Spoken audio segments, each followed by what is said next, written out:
শুভেচ্ছা। বাঙালিয়ানার প্রদোষের সংবাদে স্বাগত। শুরুতেই শুনে নিচ্ছি সংবাদ শিরোনাম। বিডা চেয়ারম্যান জানালেন ডিপি ওয়ার্ল্ড আরও সময় চাওয়ায় বর্তমান সরকারের মেয়াদে চট্টগ্রাম বন্দর বিদেশিদের হাতে তুলে দেওয়া যাচ্ছে না। রাজধানীতে একটি গণমাধ্যমের অফিস ঘেরাও করে সব কর্মীকে তুলে নেয়ার অভিযোগ সেনাবাহিনীর বিরুদ্ধে। নেই আনুষ্ঠানিক অভিযোগ, নিন্দার ঝড়। এছাড়াও বাঙালিয়ানায় শুনবেন দেশের প্রথম 3টি জাতীয় সংসদ নির্বাচন নিয়ে একটি বিশেষ প্রতিবেদন। এবার অন্যান্য সংবাদের সঙ্গে বিস্তারিত।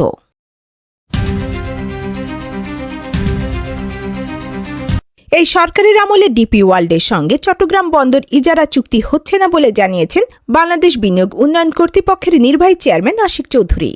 তিনি বলেছেন, ডিপি ওয়ার্ল্ড বর্তমান সরকারের কাছে একটু সময় চেয়েছেন, কিন্তু আমাদের হাতে মাত্র 2টি কার্যদিবস বাকি আছে, তাই এ সময়ের মধ্যে হচ্ছে না। 8 ফেব্রুয়ারি বিকেলে সংবাদ সম্মেলনে তিনি এসব কথা বলেন। আশিক চৌধুরী বলেন, গত 1 মাসে ফাইনাল বোঝাপড়ার ধাপটা শুরু হয়েছিল, যা এখনও চলমান। সরকারের বিভিন্ন পর্যায়ের লোকজন তাদের সঙ্গে কথাবার্তা চালিয়ে যাচ্ছে, যা চলমান থাকবে। এটা সম্পন্ন করতে আরও কিছু সময় লাগবে। এদিকে নিউ মুরিং কন্টেইনার টার্মিনাল ইজারা না দেওয়ার দাবিতে অনির্দিষ্টকালের কর্মবিরতি শুরু করেছে চট্টগ্রাম বন্দর রক্ষা সংগ্রাম পরিষদ। কর্মসূচি শুরু হওয়ার পর চট্টগ্রাম বন্দরের অপারেশনাল কার্যক্রম পুরোপুরি বন্ধ হয়ে গেছে। রোববার সকাল 8টা থেকে শুরু হওয়া এই কর্মবিরতির ফলে জেটি, ইয়ার্ড, টার্মিনাল, প্রশাসনিক ভবন এবং বহির্নোঙর সহ সব জায়গায় পণ্য খালাস ও পরিচালনা কার্যক্রম বন্ধ রয়েছে। এতে দেশের প্রধান সমুদ্র বন্দর কার্যত অচল হয়ে পড়েছে। উদ্ভূত পরিস্থিতিতে বন্দর কর্তৃপক্ষ রোববার সকাল 9:30টায় প্রায় 200 সাধারণ কর্মচারী ও শ্রমিককে বন্দর ভবনের সম্মেলন কক্ষে জরুরি সভায় উপস্থিত থাকার নির্দেশ দেয়। তবে আন্দোলনকারীরা এই আহ্বান প্রত্যাখ্যান করেছেন।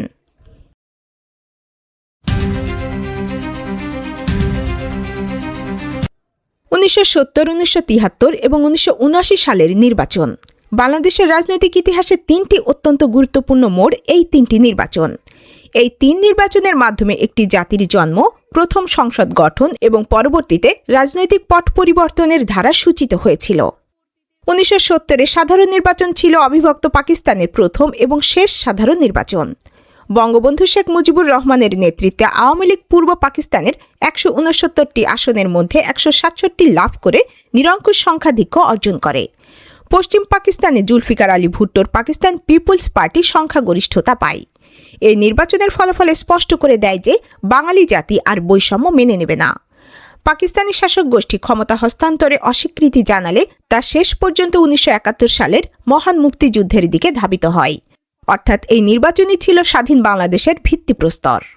স্বাধীন বাংলাদেশের প্রথম জাতীয় সংসদ নির্বাচন অনুষ্ঠিত হয় 7 মার্চ 1973 সালে।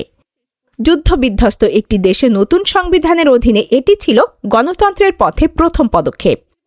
300 আসনের মধ্যে আওয়ামী লীগ 293টি আসন পেয়ে বিশাল বিজয় অর্জন করে।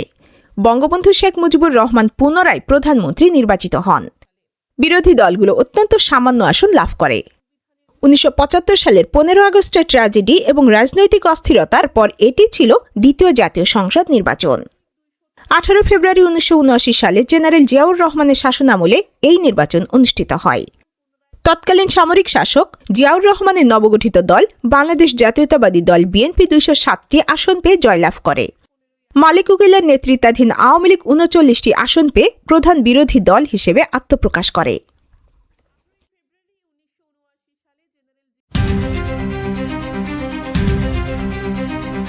Online digital media house Bangladesh টাইমসের অফিসে প্রবেশ করে সেনাবাহিনী প্রতিষ্ঠানটির সকল সংবাদকর্মীদের তুলে নিয়ে গেছে। তবে তাদের অপরাধ কী এবং কী কারণে তারা তাদের তুলে নিয়ে গেছে তার কোনো ব্যাখ্যা তারা দেয়নি। 7 ফেব্রুয়ারি শনিবার রাতে বাংলাদেশ টাইমসের সংবাদকর্মীদের অফিস থেকে তুলে নেয়ার বিষয়টি নিশ্চিত করেছেন প্রতিষ্ঠানটির মোজা বিভাগের editorial in chief Sabbir Ahmed. শনিবার রাত 9:30টার দিকে সেনাবাহিনীর একটি দল প্রতিষ্ঠানটির নিকুঞ্জ অফিসে আসে। তারা কোনো কথা ছাড়াই অফিসটিতে প্রবেশ করে। এরপর সকলকে একযোগে তাদের সঙ্গে যেতে হবে বলে জানায়। পরে তাদের গাড়িতে করে তুলে নেওয়া হয়। ওই সময় এই দৃশ্য প্রতিষ্ঠানটির সিসি ক্যামেরায় ধারণ হয়েছে। তবে জানা গেছে রাতেই তাদের রাস্তায় নামিয়ে দেয় সেনাবাহিনী। এদিকে আন্তঃবাহিনী জনসংযোগ পরিদপ্তর জানিয়েছে বিষয়টি মিটমাট হয়ে গেছে। এ নিয়ে আর ভুল বোঝাবুঝির অবকাশ নেই। এদিকে সাংবাদিকদের তুলে নেওয়ার ঘটনায় নিন্দা ও উদ্বেগ জানিয়েছে ট্রান্সপারেন্সি ইন্টারন্যাশনাল বাংলাদেশ। 8 ফেব্রুয়ারি সকালে প্রাক নির্বাচন পর্যবেক্ষণ, নির্বাচন কমিশনের ভূমিকা শীর্ষক এক সংবাদ সম্মেলনে এই নিন্দা জানানো হয়। টিআইবির নির্বাহী পরিচালক ডক্টর ইফতেখারুজ্জামান বলেন, এই ঘটনা উদ্বেগজনক, স্বাধীন সাংবাদিকতার জন্য হুমকি।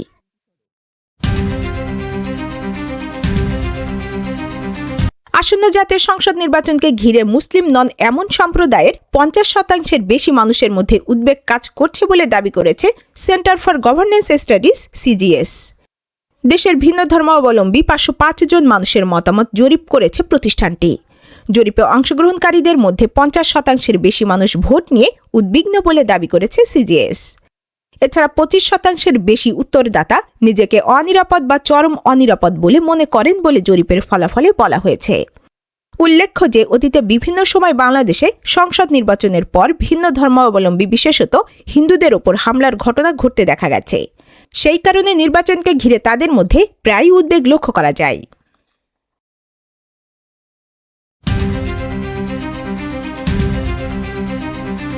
যুক্তরাষ্ট্রের কুখ্যাত যৌন অপরাধী জেফ্রি এপস্টাইন ইসরায়েলি গোয়েন্দা সংস্থা মোসাদের হয়ে কাজ করার জন্য বিশেষ প্রশিক্ষণ নিয়েছিলেন। যুক্তরাজ্য ভিত্তিক সংবাদ মাধ্যম মিডল ইস্ট আই যুক্তরাষ্ট্রের কেন্দ্রীয় গোয়েন্দা সংস্থা এফবিআইয়ের 2020 সালের একটি গোপন নথির বরাতে এ তথ্য জানিয়েছে। প্রতিবেদনে বলা হয়েছে, এপস্টাইন ইসরায়েলের সাবেক প্রধানমন্ত্রী ইহুদ বারাকের সরাসরি তত্ত্বাবধানে গোয়েন্দা প্রশিক্ষণ নিয়েছিলেন। একজন গোপন সূত্র দাবি করেছেন, নথিতে এপস্টাইনের আইনজীবী ও হার্ভার্ডের আইনের অধ্যাপক অ্যালান ডারশোভিটজের সঙ্গে তার একাধিক ফোনালাপের বিবরণ রয়েছে।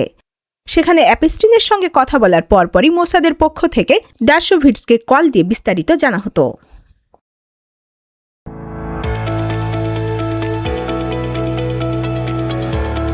এবার শুনে নিচ্ছি বাঙালিয়ানা বাণিজ্য সংবাদ। রাজনৈতিক টানাপোড়েনে দেশের বেসরকারি খাতে ঋণ প্রবৃদ্ধির গতি আরও কমেছে, যা 2 দশকের মধ্যে অর্থাৎ 20 বছরের সর্বনিম্ন পর্যায়ে নেমেছে। গত ডিসেম্বর শেষে এই প্রবৃদ্ধি দাঁড়িয়েছে মাত্র 6.10%। কেন্দ্রীয় ব্যাংকের গত 2 দশকের তথ্য অনুসারে বেসরকারি খাতে এত কম প্রবৃদ্ধি আর কখনো দেখা যায়নি। এর আগে সর্বনিম্ন প্রবৃদ্ধির রেকর্ড ছিল গত বছরের অক্টোবরে 6.23%। এর ফলে নতুন করে কর্মসংস্থানের সুযোগ কমে যাচ্ছে। ব্যাংকাররা বলছেন, সবাই নতুন রাজনৈতিক সরকারের জন্য অপেক্ষা করছে, এজন্য কেউ বিনিয়োগ করছে না।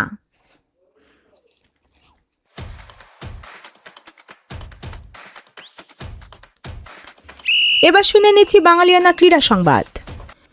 সৌদি আরবে পিআইএফের দলবদল নীতির ওপর অসন্তুষ্ট হয়ে আল নাসরের টানা 2 ম্যাচ বয়কট করেছেন ক্রিস্টিয়ানো রোনালদো। তার অভিযোগ, আল নাসরের চেয়ে প্রতিদ্বন্দ্বী ক্লাবগুলোকে বেশি গুরুত্ব দিচ্ছে কর্তৃপক্ষ। এই বিদ্রোহের জেরে CR7-এর ক্লাব ছাড়ার গুঞ্জন তীব্র হয়েছে। এদিকে রোনালদোর সম্ভাব্য বিদায়ের পর তার বিকল্প হিসেবে লিভারপুলের মোহাম্মদ সালাহকে মরুভূমিতে আনার পরিকল্পনা করছে সৌদি প্রো লিগ। লিগ কর্তৃপক্ষ অবশ্য ক্লাবগুলোর স্বাধীন পরিচালনার কথা বলে ভারসাম্য রক্ষার দাবি জানিয়েছে। বাঙালিয়ানা প্রদেশের সংবাদ শেষ হল। ধন্যবাদ।